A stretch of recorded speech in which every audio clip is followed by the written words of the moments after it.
Mal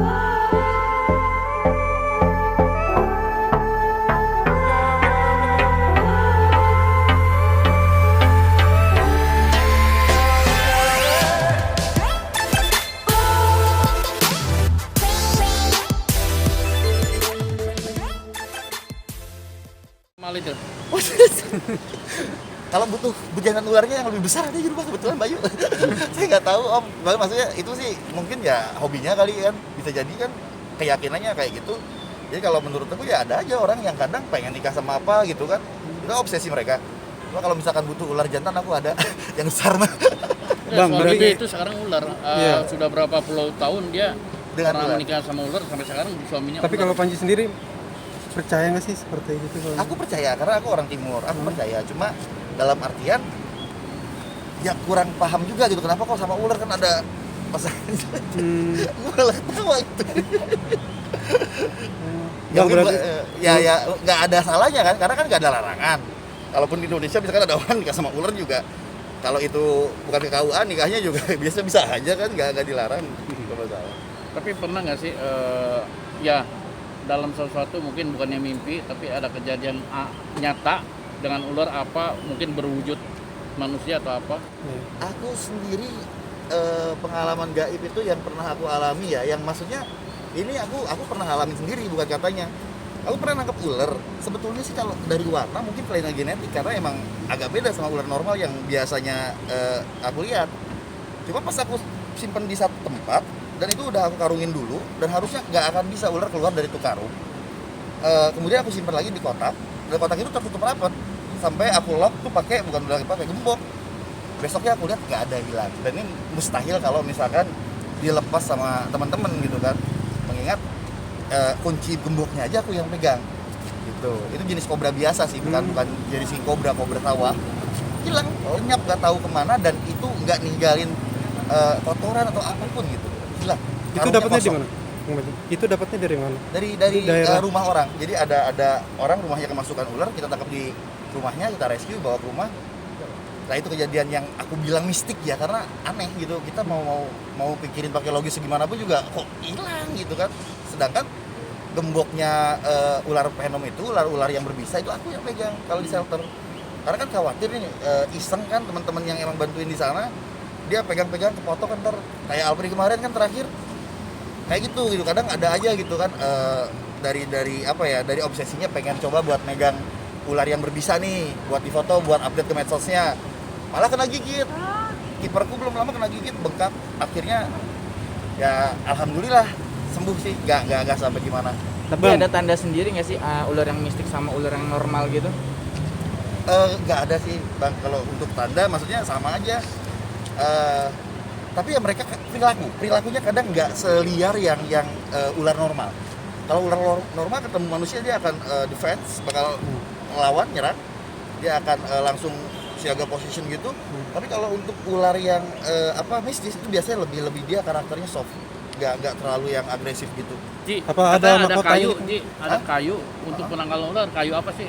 Semua kayu bisa buat penangkalan ular Om. Serius. Jadi kayu apapun asal jangan terlalu besar. Kalau ada ular masuk rumah bisa potong kayunya 2 meteran atau meteran buat nyolek ularnya, buang. Oh, bukannya buat ini dia takut gitu enggak ya? Itu mitos. Sama kayak garam gitu. Jadi nggak ada pengaruhnya untuk ular.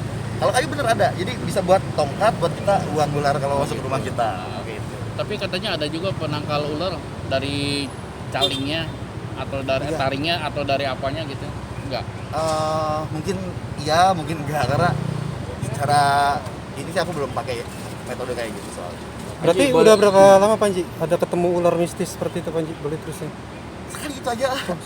Cuma sekali. Jadi kalau misalnya kejadian yang ketemu ular mistis ya aku anggap mistis karena emang pengalamannya aku sendiri yang ngalamin itu sekali-kalinya. Tapi kalau katanya itu ada ular kobra suka keluar besar di sana, jangan ditangkap, itu ntar kamu bisa celaka apa, itu sering banget di daerah kita lagi herping nemuin warganya yang ngelarang untuk kita tangkap ularnya karena mistis itu. Tapi menurutku itu adalah pesan konservasi yang harus dihargai. Itu kan kearifan lokal ya. Dasarnya juga kita jangan ke situ, jangan tangkap hewannya, jangan ngapa-ngapain, jangan ganggu. Ya berarti hitungannya harus dijaga gitu. Bukan berarti nggak boleh. Oke. Bang, berarti ular kesayangan yang salah satunya si Garaga itu, Bang? Ya, Itu yang paling karena sayang. apa ya, aku bingung juga kalau ngomongin Garaga. Ingat sebetulnya itu ular resyuan. Jadi basicnya itu aku tangkap karena memang ada komplain dari warga sering ada king cobra masuk ke areal sawah. Nah, itu dari bongkaran hutan jati yang ada di atasnya. Nah, hutan jati dibongkar sebagai rumahnya, otomatis alih fungsi lahan, bikin dia nggak punya rumah ke sawah. Ganggu petani report ke kita yang rescue, udah kita lepas malah kena cacing, balik lagi ke kita. Karena kan kalau kita nge-rescue hewan, itu 1 tahun hewan itu memang harus dimonitoring. Jadi standar perlakuannya ke hewan itu gitu. Kita awasi, kita lihat dia bisa survive atau enggak di alamnya. Kalau dia kena penyakit atau dia nggak bisa bertahan karena nggak ada makanan di situ, kita harus bawa lagi ke shelter untuk kita rawat lagi. Keistimewaannya apa lagi Bang selain itu Bang? Ya, Keistimewaannya Garaga. iya. Kalau Garaga itu lihat orang kenal. Jadi dia tuh bisa nganalisa dia mau atau enggak berinteraksi dengan si orang itu, bahkan jika kaca kandangnya dibuka sekalipun. Jadi kalau misalkan kita cuma deketin Garaga dari kaca, itu mengarang aja sih gitu kan, maksudnya bisa aja bilang, Pak Haji mah ular lagi diam dia semua ular kayak gitu. Kalau Garaga suka, buka kaca aja nggak akan balik, nggak akan gigit. Tapi kalau nggak suka, dari kaca dia udah hantemin. Itu sih uniknya ular itu. Dan akhirnya banyak yang kesempatan untuk datang untuk foto di sana, Bang. Makanya kan kenapa sih Garaga nggak bisa ke bawa-bawa?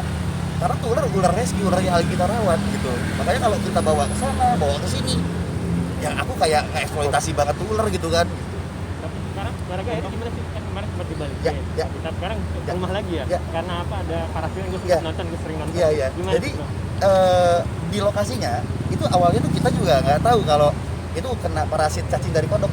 Nah, ular itu kan penyakitnya selain kutu itu ya parasit kulit sebetulnya. Nah, ternyata satu areal itu memang udah kena infeksi parasit sejak lama kayaknya, dan aku nggak sampai merhatiin ke situ pas pelepasan itu. Akhirnya mau nggak mau daripada posisinya ini icon kita juga kenapa-napa, kenapa sih harus Garaga, yang lainnya kemana? Nah, Garaga lebih istimewa karena banyak banget yang tanya tuh kabarnya ular. Kalau posisinya malah dia mati atau gimana, aku yang kena bulinya gitu. Maksudnya bukan berarti gua nggak mau dibully, enggak, tapi itu diprioritaskan karena posisinya Garaga ini banyak dititipkan oleh teman-teman yang suka sama Garaga gitu. Akhirnya balik Bang. ke rumah hitam kan? Akhirnya balik ke rumah hitam, cuma dalam artian kan gini, teman-teman juga pada nanya kan, Garaga udah di black house ya? Udah, kok jarang banget di vlogin? Karena gue nggak nyari duit dari Garaga gitu. Adapun gue nggak vlog, makannya tuh ular semua, karena kita punya yayasan non profit dan kita sifatnya itu lebih ke ular, dan masih belum banyak yang peduli untuk konservasi ular di Indonesia. Jadi kalau kita nganterin donasi, mau kapan tuh hewan di situ makan gitu, makanya dari Google lah dapat. Garaga makannya apa sih itu? Lihat aja. Ya itu makan piton. Jadi dia nggak mau makan ayam, dia juga nggak bisa kita kasih makan ikan atau tikus, yaitu makan piton. Dan piton yang kita kasihin ke Garaga juga kita dapetin dari teman-teman breeder peternak ular yang emang kita beli sifatnya dan legal gitu kan, bukan piton dilindungi juga. Ya lumayan sih gitu kalau misalkan ngebahas untuk konservasi ini, besar sih anggarannya, cuma ya karena aku suka, karena emangnya udah hajat dari diri, jadi nggak ngerasa terbebani juga. Berapa panjang sih Garaga itu dan berapa berat? Terakhir aku timbang sekitar 19,5an sekarang nih, karena sebelum segitu itu sempat ngedrop banget pas diambil pertama. Sekarang udah, kemarin aku update kan dia makan piton gede banget sampai badannya udah kayak apaan tahu. Dan itu 4 meter lebih lah, 4 meter lebih 2 gitu. Kalau pasnya aku ntar cek lagi deh gitu ya, biar nggak salah. Ya, Bang Haji, bahkan minta- nyari Garaga yang lain lagi, nyariin biar apa ibaratnya nyelamatin lah. Mungkin ini apa, aku mau coba kawin sama Goldie. Kemarin Om Heru Gendung tuh ke rumah, dia lagi syuting di mana, di Sumedang. Jadi dia nge-rescue, ngebantuin warga rescue yang emang itu kejadiannya emang on the spot aja gitu. Dia kepikiran buat bawa itu ular ke rumah karena itu betina memang. Di rumah disexing ulang betina dan ukurannya pas ideal buat Garaga. Kita mau coba untuk di kandang yang memang kita bilang sifatnya habituasi, kandang alam. Well, kita sekarang udah kerja sama pemerintah juga nih, alhamdulillah support juga. Bukan berarti ada ikatan, cuma mereka dukung banget gitu, dukung banget pola program kita ya. Nanti kita mau bikin habituasi di hutan. Nah, kita coba kawinin Garaga di situ. Dia bukan di shelter lagi, bukan di black house, sesuai standar konservasinya gitu. Bang Panji. Ya ngajak temen-temen biar kenal nih mana ular peliharaan, mana yang emang liar. Karena kan beda nih. Terus melihara ular juga bukan satu hal yang emang harus dilakukan setiap orang, karena itu tuh hobi yang ekstrim. Menurutku itu nggak harus wajib untuk jadi style. Karena resikonya itu juga ya harus perhitungan juga kan. Karena nggak mungkin ada ular yang emang benar-benar jinak dan bisa kasarnya kayak ayam atau kucing kayak gitu, pasti gigit. Bang, Buat edukasi aja. gimana bang awal suka miara binatang ekstrim gitu bang? Aku sih ngalir gitu aja, jadi nggak ada yang emang itu berasal dari disuruh orang tua atau lingkunganku, nggak ada. Jadi ya awalnya suka dan emang aku udah hidup dengan dunia yang rada ya di mainstream lah ya gitu, nggak mainstream. Dan kemudian ya berkahnya sampai sekarang alhamdulillah nih gitu kan, diketahui banyak teman-teman dan disukai juga gitulah dengan apa yang aku lakuin gitu. Kang Panji, dengar kabar katanya Kang Panji sendiri di belakangnya ada sosok Dewi Ular. Ini seperti apa sih Kang Panji? Aku secara statement nggak pernah bilang ya, maksudnya untuk pribadi aku nggak pernah ke siapapun bilang itu banyak, benar atau enggak. Dalam artian aku sendiri ya yang nolong aku gitu loh ya. Sampai hari ini aku sehat juga, itu ya Allah, nggak ada lagi. Jadi kalau misalkan itu ada sosok inilah itulah, mungkin itu asumsi publik yang emang nilainya seperti itu. Aku sendiri nggak mengiyakan. Jadi ya yang doain aku orang tua, yang aku ya Allah, udah gitu aja. Berarti bisa dibilang hoax juga tuh ya? Iya, fake itu Om, karena kan posisinya itu mungkin asumsi ya. Gitu. Berapa kali sih digigit ular dan selamat gitu? Aku kalau digigit ular ya namanya profesi ya. Aku kan pawang ular. Udah dari kecil aku juga berinteraksi dengan mereka dan pasti udah nggak sekali dua kali gitu aku kena gigit. Dan alhamdulillah beruntung bang. Jadi kalau misalkan digigit berapa kali, bingung ngitungnya. Oh bu, sudah banyak bang. Sering, bahkan aku sempat accident juga sama buaya waktu aku rescue di Tangerang. Itu salah simpul tali buat ngikut mulutnya. Buaya 2 meteran gitu balik gigit kaki gue. Sampai robek, sampai dijahit berapa 27 jahitan waktu itu. Berarti hal yang terparah itu yang digigit itu bang? Malah buaya ya. Oh, iya. Kalau ular itu bengkak paling ya, bengkak terus habis itu ya udah gitu, nggak terjadi hal yang emang nggak ke dokter gitu Kang Panji gitu, seperti itu. aku kebetulan merekomendasikan cara dokter untuk menolong orang-orang, tapi aku sendiri punya mekanisme sendiri untuk mengobatin diriku. Cuma itu pun aku nggak sarankan untuk orang lain karena belum tentu itu ramuan apa seperti apa bang? cara tradisional. Ada yang menggunakan teknik tradisional kayak perlakuannya sih pakai kulit kayu atau apa segala macam. Ya ada rempah-rempah dan beberapa ramuan lain yang emang sifatnya juga tradisional. Oh berarti nggak merujuk ke dokter gitu ya Kang Panji? Kalau Panji enggak. Tapi kalau misalkan untuk umum, aku rekomendasikan cara medis lah pakai, karena itu yang memang sudah dapat dipastikan bisa dipertanggungjawabkan ya untuk si korbannya bisa sembuh harusnya gitu. Itu ada koleksi udah berapa banyak? Kalau untuk peliharaan sih aku memang kebanyakan pelihara yang hasil dari pertangkaran. Karena itu kan yang posisinya bukan dari alam, jadi kita nggak ngerusak nih gitu kan. Nah, sisanya kalau di shelter, karena aku basic badan hukumnya sekarang udah yayasan, kita tidak piara, jadi cuma kita rawat, kemudian kita kembalikan lagi ke alam kalau misalkan konflik sama masyarakat kayak gitu. Paling gede dulu pernah berapa meter sampai besar seperti apa? Rata-rata sih ular terbesar di Indonesia itu kan python ya, sajak kembang. Nah itu bisa sampai 12 meter, cuma kalau yang di shelter sekarang itu 8 meteran, itu pun titipan temen punyanya Mas Luki Hakim, karena dia udah nggak sanggup piara lagi dan dia putusin buat dia titip rawatkan di aku, karena kalau dilepas di alam itu akan bahaya, bisa jadi nanti konflik sama warga kan, malah jadi bukannya kita konservasi malah jadi bunuh orang akhirnya. Tapi ular itu ada ininya sih kaitan dengan magic gitu? Selalu ular itu jangankan di Indonesia, bahkan di luar negeri aja yang sifatnya mereka mungkin kurang percaya dengan tahayul, mereka meyakini bahwa ular itu tunggangannya iblis. Jadi itu sih kembali lagi ke kitanya menelaah itu dari sudut pandang mana nih. Kalau aku kan tar dulu lah iblisnya, tar dulu deh kepercayaannya. Yang penting ini binatang, aku lihat waktu aku kecil ada di buku rantai makanan dan dia ada berperan untuk ekosistem, ya aku harus lestarikan.